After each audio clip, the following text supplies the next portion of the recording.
Okay, hello. Today is Thursday, April 22nd, 2021. Um, I will be speaking the English language, then I will be switching to the Persian language.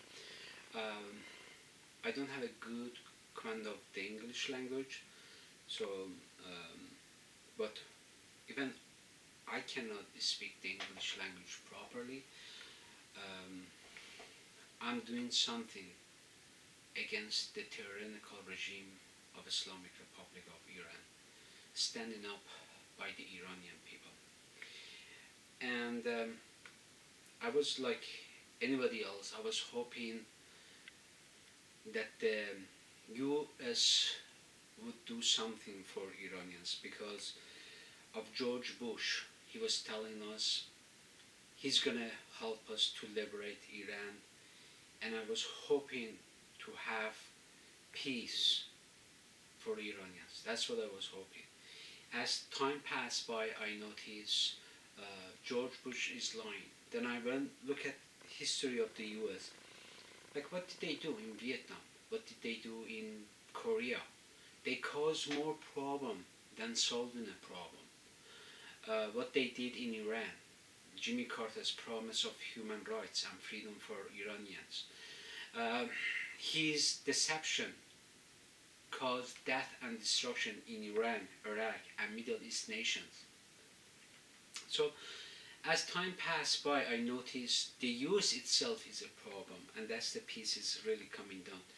And if we Iranians want to have a country which is free, we need to rely on ourselves, not the US. The US itself, its politics, is more corrupt than the Islamic Republic of Iran. So this is and the US has no intention of liberating Iran or doing anything for Iran to make it nice and peaceful.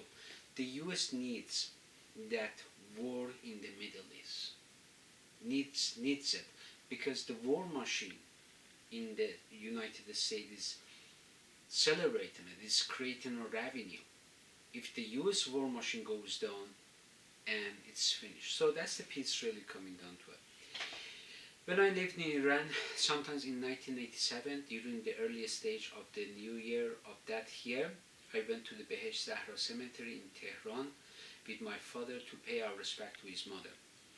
We witnessed a funeral service where a middle-aged woman cried out loud and was restless and could not control her emotion.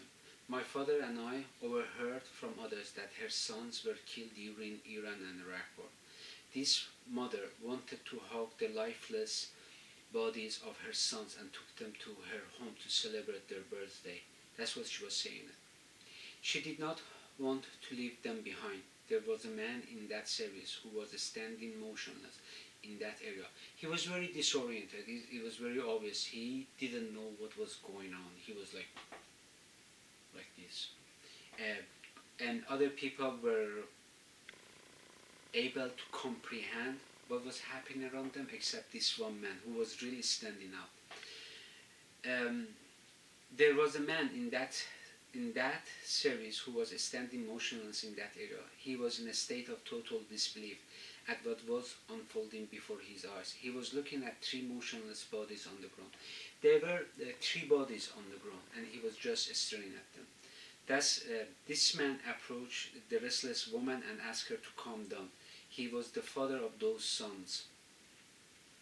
My father and I walked away from that scene. I did not want my father to experience as that parents did. Thought I was not interested in going to war. Erwin Rommel, Infantery's Attack, is a book that he published, gives a chilling account of his war experience at the time of World War II. Soldiers were charging at each other with one intention in their minds, to murder one another without faith and mercy. They have forgotten that they are humans and have a responsibility to care for one another. The scene of combat can be felt like this. Comrades watches comrade in pain of death, and they are powerless to provide care for one another. If a soldier drops his gun to care for another, he will perish by the incoming bullets or bayonets. Finally, one military force prevails against another military force. The soldiers are rushing to a domestic environment to respond to their savage feelings by killing livestock. Now, the soldiers are looking for anything to entertain them, like unprotected individuals. In this case, women and children are an easy target. Women and children are running around to seek a haven from harm's way. This is the power and glory of victory in wartime. The nature of war has not changed and will never change. This is the idea that the conflict among nations or civil wars are destroying nations and must come to a complete stop. It is not a new idea. It goes back to the dawn of history, that there were individuals that they opposed wars. At the time of the Enlightenment movement, some idealistic scholars formulated doctrine to prevent conflict among nations. The leading scholar in international peace is Dr. Immanuel Kant, who published Perpetual Peace and asserted 6 articles to perpetuate peace amongst nations. In Article 1, he nullifies the notion of war among nations and alleges that a truce is not the same as peace. Peace comes when rulers begin to use reason and logic to resolve their differences among each other. In Article 2, he defines a nation as a society of embodiment of humans, that these nations around the world eventually will tie knots with one another. Thus, it is wasteful of a nation to allocate such valuable resources to wars against each other. In Article 3, he discussed the political science term of political realism, that nations are building solid armies as a deterrent measure against one another. He asserts that the above action would not reduce hostility among nations or prevent wars among nations. In fact, the above military measures would lead to some form of war among nations. Plus, it would cost a substantial amount of resources to maintain such an image for the security of a nation. In Article 4, he recommends that nations not having debt must be a preliminary article for perpetual peace. Yet, unavoidable national bankruptcy must be entangled many innocent nations, and that would injure them. Consequently, other nations are justified in allying themselves against such a nation and its pretensions. In Article 5, Mr. Kant recommends that no nation interferes in the domestic affairs of another nation. When a central government is dealing with a civil war, when a foreign nation interferes in the domestic affairs of another nation, this action is undermining the security of that nation. The final article is a discussion of nation of mutual trust among nations.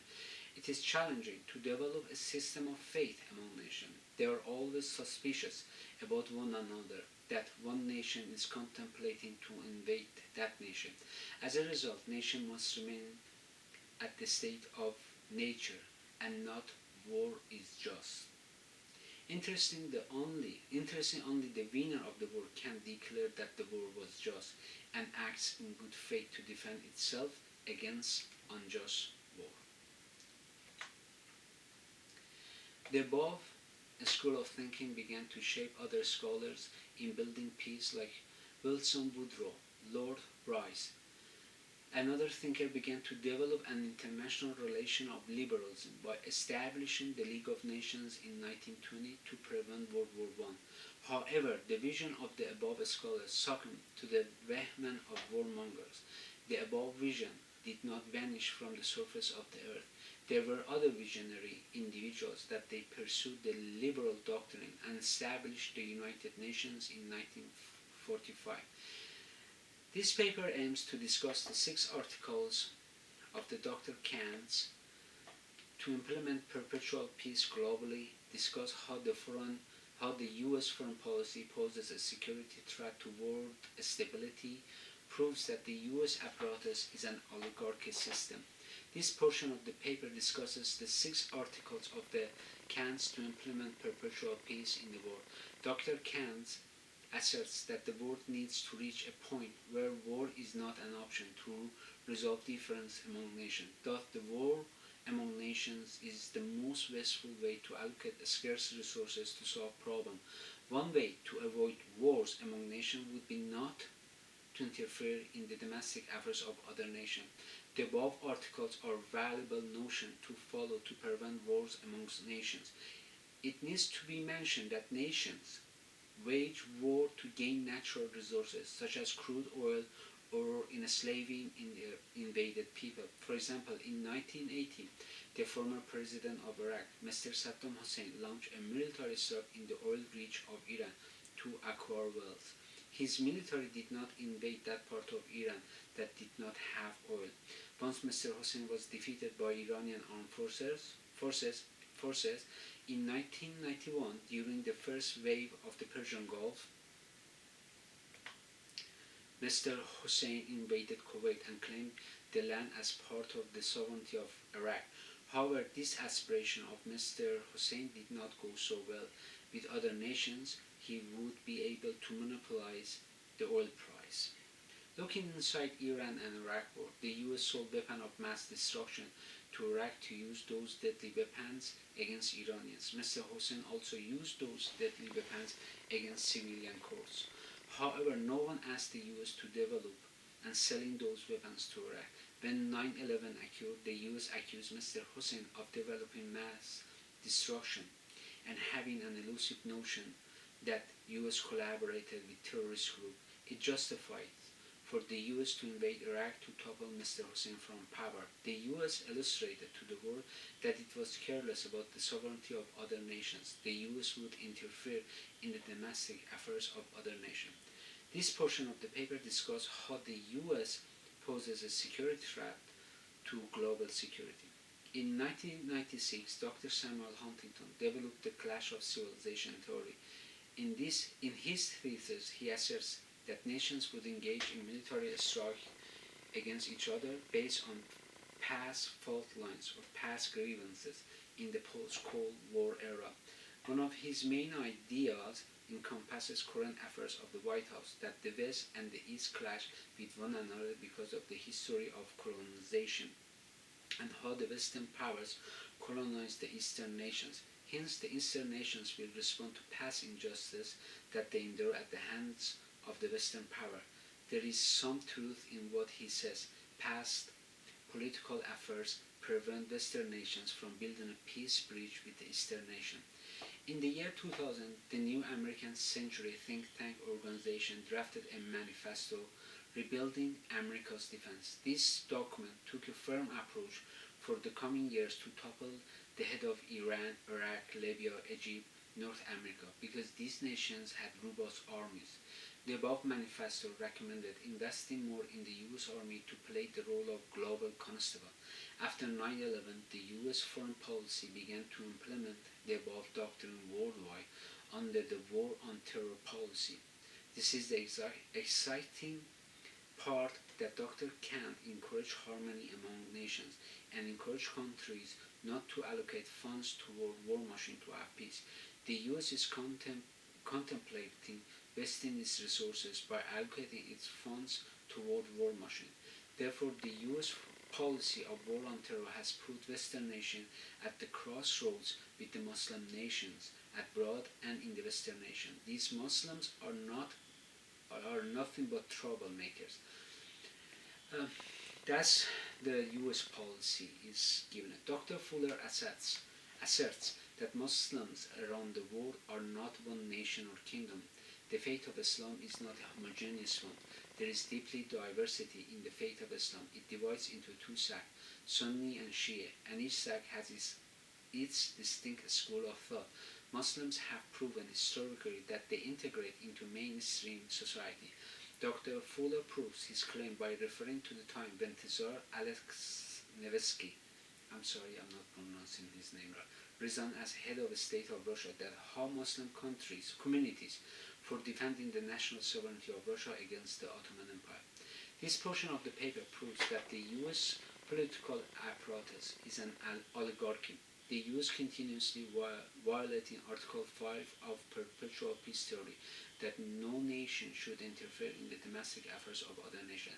Since World War II, the US has assumed that it has prerogative rights to have global leadership role with the prime intention of envisioning the world that suits its agenda at best. The Vietnam War is the prime example of how the US engaged in the war with Vietnam on the banner of freedom and democracy. It is the same thing that Jimmy Carter told Iranians. You want to have freedom, you want to have democracy.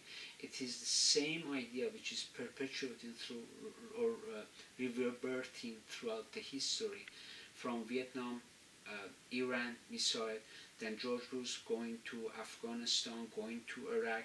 It's the same template. They have one template: democracy, freedom. This was a proxy war between the US and the former Soviet Union. The proxy war is a proven fact between Vietnam. When the US went into the Vietnam, it was not really US was fighting Vietnamese, but it was the Soviet Union and the Chinese too. In his book Machiavellian Democracy, Dr. John McCormick uses Machiavelli's insightful information about how human psychology and two different types of political system. One is a democracy and the last one is a republic system. According to Machiavelli, the above scenarios will start off as the will of the people. However, eventually these systems will lead to an oligarchy system. The bedrock of Machiavelli's claim that the above system will be transformed from the will of people to an oligarchy system stems from the public that people opinions shift from one moment to another moment, favoring an individual one day and then condemning him for another, for pledging allegiance to a prince one minute and then cheering for liberty next. Machiavelli explains that democracy is about the popular will of the people, that they put their trust in the hands of aristocrats and the elites. As a result, the aristocrat and the elites will act in their self-interest and not what the public wants and needs. Dr. Jeffrey A. Winters, in his book Oligarchy, explains that there are four types of oligarchy system. One, it is called warring oligarchy. Two, ruling oligarchy. Three, sultanic oligarchy. And last, civil oligarchy. One reason that an oligarchy system emerged is from a power vacuum in political system. Dr. Winter uses African nations to illustrate how warlords conflict to gain the power to establish their regime. Once one lord can hold on to power, he begins to use violence to remain in power. Dr. Winters also discussed Suharto's regime and Marcos' regime in the Philippines, pointing out that they resembled their formation. Suharto toppled and establishing, utilizing a military coup and formed a junta government. He took control over the means of the economy as well as its security. It contributed to the economic stagnation of the nation. Eventually, his regime collapsed under economic power. In the case of Marcos, he assassinated the head of a state and formed a junta government. He too controlled the Philippines' means of economy and security system. His regime was toppled due to economic factors. Only a handful of individuals enjoys the luxury lifestyle while others are deprived of necessity. Today's US domestic politics is not any different than the above nations. Dr. Winter explains that the oligarchy is focused specifically on the political struggle related to wealth defense. In the US context, as well as the central question is whether and how the wealthy citizen deploy unique and concentrated power resources to defend their unique minority interests. Dr. Winter's research indicates that the 90% at the top of social stratification make 4 times less than the top 10% of the population. Therefore, the US domestic policy has its problems and cannot claim that other nations are despising them because of its democracy. The US should not act as a champion of human rights since 90% of the population lives in poverty.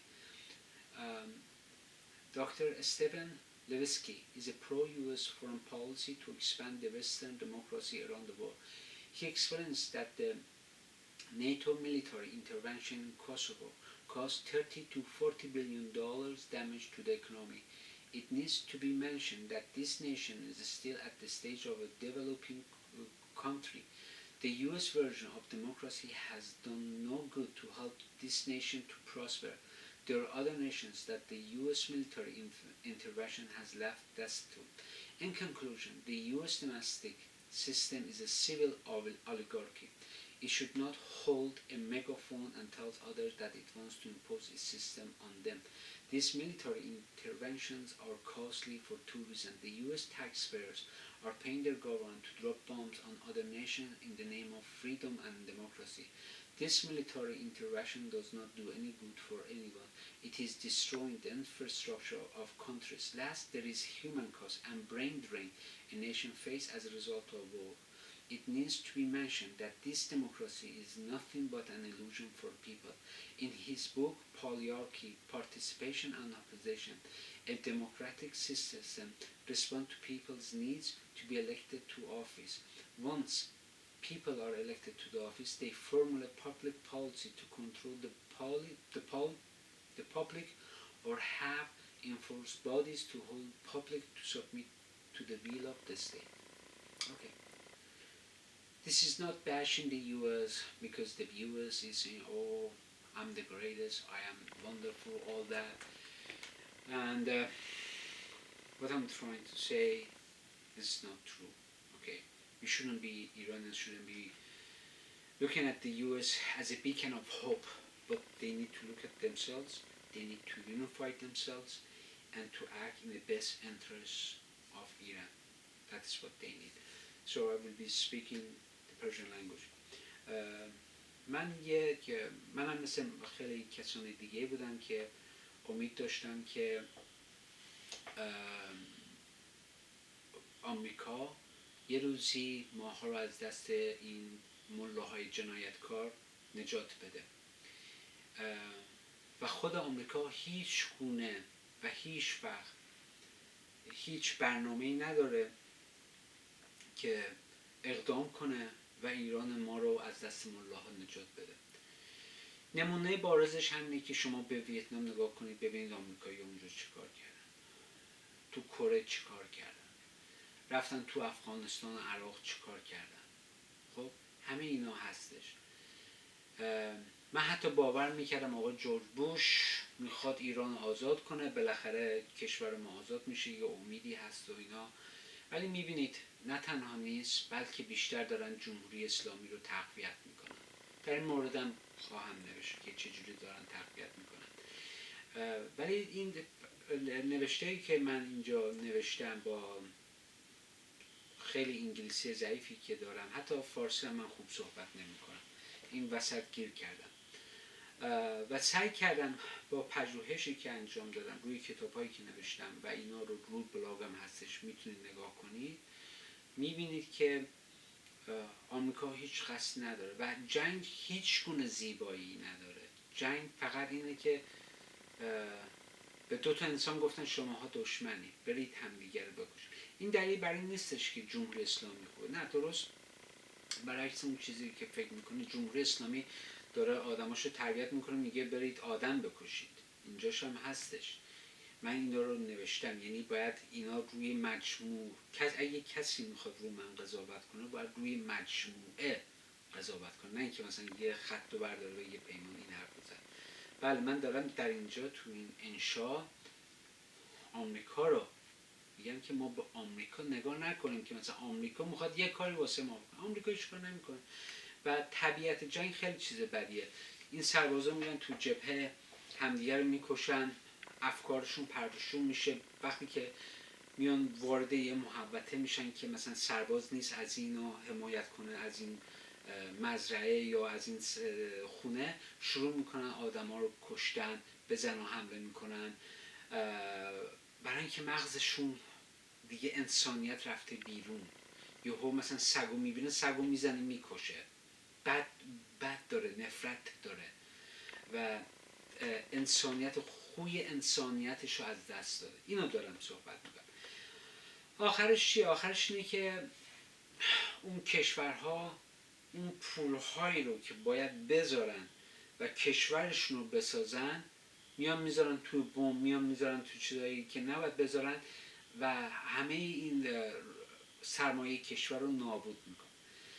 و از آقای امانوئل کانت کتاب در رابطه با صلح نوشته. یه چیزی رو که میگه خیلی خوبه، میگه که در رابطه با اگه ما میخواهیم جنگ نباشه، این یکی کشورها در رابطه با سیاست داخلی یکی کشورها دخالت